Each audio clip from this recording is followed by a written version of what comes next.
தன்னுடைய வரலாற்றில் பதித்திருக்கிற திருவான்மியூரில் ஆமையூர் என்று சங்க இலக்கியம்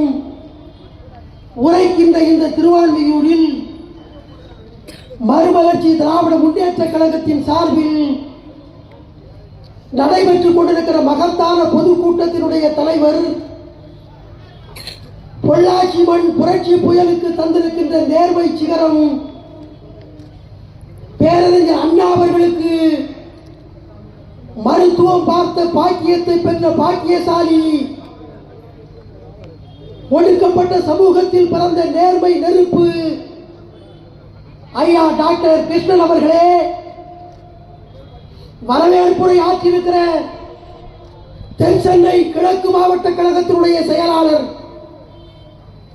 தென் சென்னையில் கிழக்கு விடிய ஓடி ஓடி பணியாற்றுகிற உத்தமன், அங்கமெல்லாம் தங்கம், எதற்கும் அஞ்சாத சிங்கம், எதிரிகளை செய்திடுவார் பங்கம் என்று நாங்கள் வாழ்த்துகின்ற தீரன் வீரன்,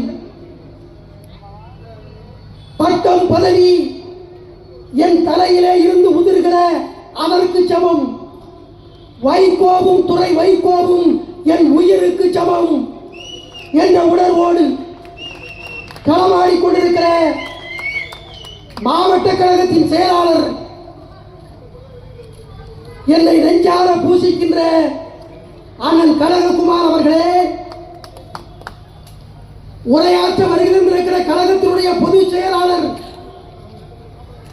ஒடுக்கப்பட்ட சமூகத்தில் ஓலை குடிசையிலே பிறந்த மணிவேந்தரை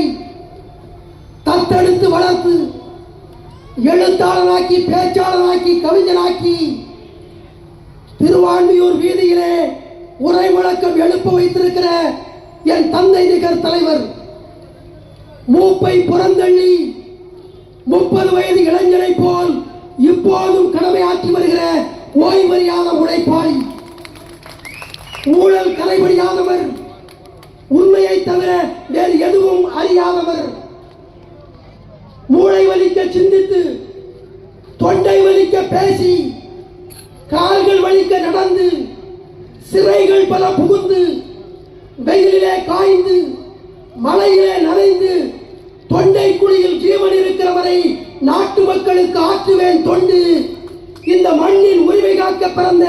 மனித வெடிகுண்டு என்று முழங்கிக் கொண்டிருக்கிற தலைவர் ஐயா வைகோ அவர்களே, உரையாற்ற இருக்கிற நெய்வேலி நெருப்பு